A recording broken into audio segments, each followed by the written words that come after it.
Well, another day, another dime. And there they are, my little cluckers. They've grown up quite a bit. Actually starting to look and sound like actual chickens. Thinking I actually got more males than females, though. I bought a straight run at 20, hoping for 10 and 10. One of them, died the first couple days. Second one, a snake got. So I got the snake. I just ran off another snake. They were out here all prancing around, giving the alarm sound. So I come over, and there was a little snake kind of skirting around him. I don't know if he was looking for eggs or for chicks, but I don't think he was big enough to, well, I know he wasn't big enough to eat one of them. I don't know if he's big enough to kill one of these. But I didn't get to him fast enough before he could run off.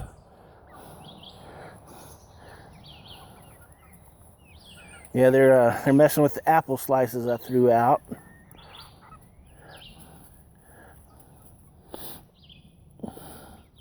They kind of like the apple slices. They had very little interest in the summer sausage. But boy, do they love the bread. Sorry about that. Apparently every time I come out of my house now, I'm supposed to bring them bread.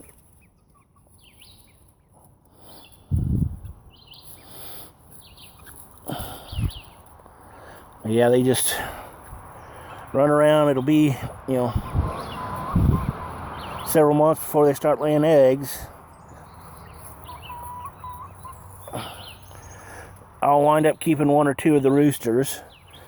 One of the roosters actually tried to crow yesterday morning.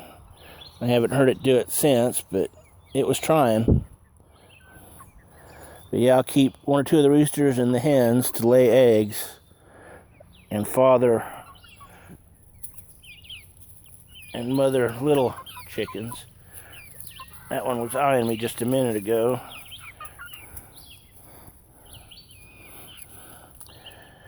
It's weird, they get out here and they'll roost. They'll get up on my lawnmower or up on my table and some of the milk crates, and they'll sit there and roost. But when they go into the coop at night, they all jam up in the corner. They were jamming up in the brooder box, but I put a board up there, but they still all jam up in that corner. I'm hoping they start to roost in the coop pretty soon. I don't know if you can see them going at that apple piece.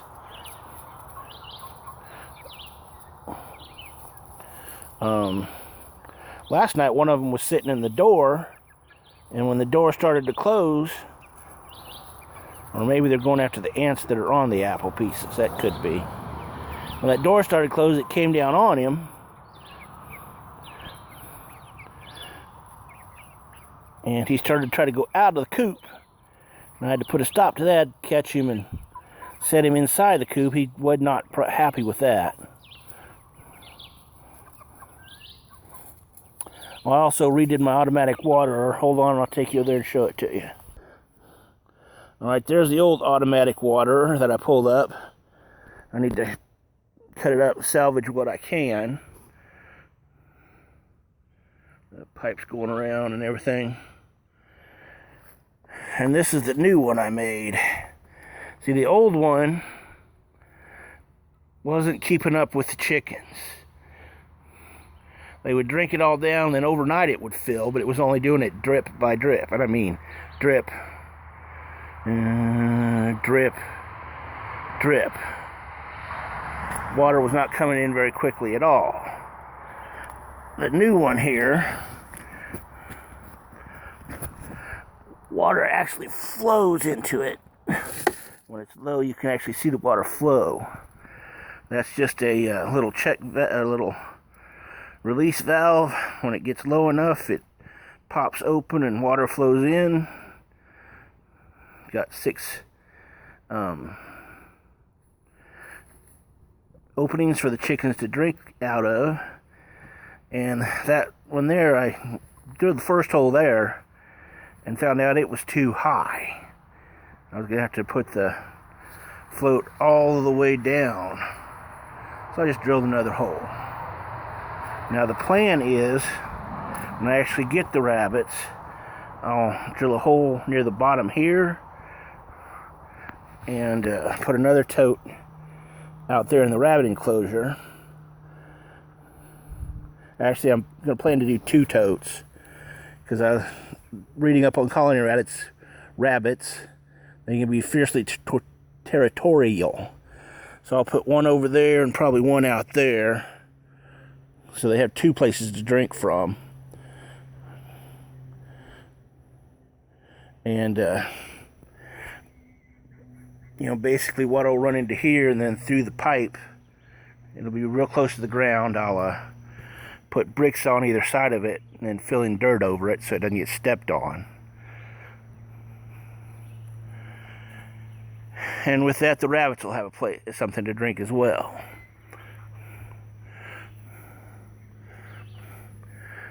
Kind of sounds like she's seeing another snake. I also did a little modification up here. Water was running down so quickly it would miss the gutter. And because this thing is not square at all, the siding was hanging further over here, so I cut the siding back and I put that piece of 2x4 there with some shims under it to try and slow the water, and it does a little bit. I pulled some water out here and put it on up there,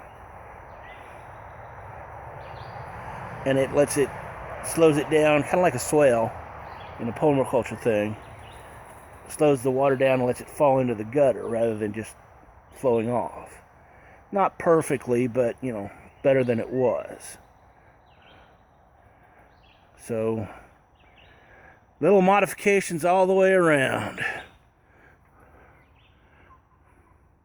think if I learned anything from this homesteading experience thing, is not to stick to a plan too closely and be ready to modify and make changes.